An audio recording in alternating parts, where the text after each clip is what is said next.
வணக்கம் students. Next நம்ம பார்க்க போகிறது சிஎன்எஃப். ஓகேங்களா? Obtained a CNF for this expression. So உங்களுக்கு இந்த ஒரு எக்ஸ்பிரஷன் கொடுத்துட்டாங்க. இந்த எக்ஸ்பிரஷனுக்கு நம்ம சிஎன்எஃப் ஃபார்ம் கண்டுபிடிக்கணும். சிஎன்எஃப்னா என்னதுன்னா, லாஸ்ட்டில் நம்ம ஆன்சர் வந்து இங்கே பாருங்கள், இந்த மாதிரி ஆண்டு சிம்பிள் வந்து இருக்கணும். ரெண்டுத்துக்கும் இடையில், ரெண்டு எக்ஸ்பிரஷன்ஸ், ரெண்டு டேர்ம்ஸ்க்கு இடையில் ஆண்டிகேட், இந்த மாதிரி ரெண்டு டேர்ம்ஸ்க்கு இடையில் ஆண்டிகேட், இந்த மாதிரி ரெண்டு டேர்ம்ஸ்க்கு இடையில் ஆண்டிகேட் இருக்கணும். உள்ளே வந்து என்ன இருக்கணும்னா ஆர் கேட் இருக்கணும், அதாவது ஆர் சிம்பிள். ஸோ இந்த மாதிரி ஆர் சிம்பிள் வர வைக்கணும். ஓகேங்களா? ஸோ இப்படி வர வச்சிட்டோம்னா அதுதான் CNF, product of elementary sum. So உள்ளே இருக்கிறது எல்லாமே சம். ஓகேங்களா? ஸோ வெளியில் இருக்கிறது எல்லாமே மல்டிப்ளிகேஷன்ஸ், ப்ராடக்ட்ஸ். ஸோ இந்த மாதிரி ஃபார்மேட் கொண்டு வந்துட்டோம்னா அதான் சிஎன்எஃப். சரி, ஃபர்ஸ்ட் இங்கே பாருங்கள், இந்த கொஸ்டினை எடுத்து அப்படிங்க எழுதியிருக்கேன். ஓகேங்களா? இப்போ நெக்ஸ்ட் ஸ்டெப் பார்க்கலாம். பாருங்கள், இந்த மாதிரி இங்கே ஒரு சிங்கிள் ஏரோ இருக்குங்க இல்லையா? இந்த மாதிரி சிங்கிள் ஏரோ இருந்துச்சுன்னா அதை நம்ம கன்வெர்ட் பண்ணணும். இதுதான் ஃபர்ஸ்ட் ஸ்டெப்பு. சரி, சிங்கிள் ஏரோ எப்படி கன்வெர்ட் பண்ணலாம் பாருங்கள். இங்கே இப்போ ரெண்டு டேர்ம்ஸ்க்கு இடையில் ஒரு சிங்கிள் ஏரோ இருந்துச்சுன்னா நம்ம என்ன பண்ணோம்னா, இந்த ஏரோவை ரிமூவ் பண்ணிவிட்டு இந்த ஆர் சிம்பிள் போடணும். அதேமாரி ஃபர்ஸ்ட் டேர்முக்கு முன்னாடி இங்கே நெகேஷன் சிம்பிள் போடணும், அதாவது நாட் கேட். ஓகேங்களா? இப்போ இதுதான் இங்கே பண்ண போகிறேன்.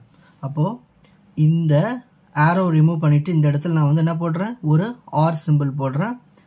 இந்த பி டேர்முக்கு முன்னாடி ஒரு நாட் கேட் போடுறேன். போட்டால் இந்த ஏரோ இப்போ ரிமூவ் ஆகிடுச்சு. ஓகேங்களா? இப்போ அடுத்தது பாருங்கள், இங்கே இன்னொரு ஏரோ இருக்குது பாருங்கள். ஸோ இந்த ஏரோவை நான் என்ன பண்ண போகிறேன், ரிமூவ் பண்ண போகிறேன். ஸோ அப்போ என்ன பண்ணணும், இந்த ஏரோ ரிமூவ் பண்ணிவிட்டு ஒரு ஆர் சிம்பிள் போடணும்.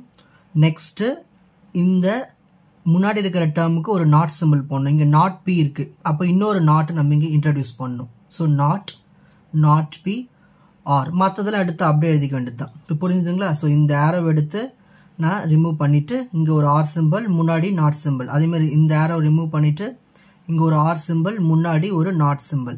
ஓகேங்களா? சரி, இப்போ இந்த ஸ்டெப்பு முடிஞ்சிச்சு. இப்போ அடுத்த ஸ்டெப் பாருங்கள். இங்கே எந்த ஒரு சேஞ்சஸ் இல்லை, இதை எடுத்து அப்படியே இங்கே எழுதிட்டேன். இப்போது இந்த மாதிரி ரெண்டு நாட் சிம்பிள் இருந்தால் நம்ம ரிமூவ் பண்ணிடலாம் அதை.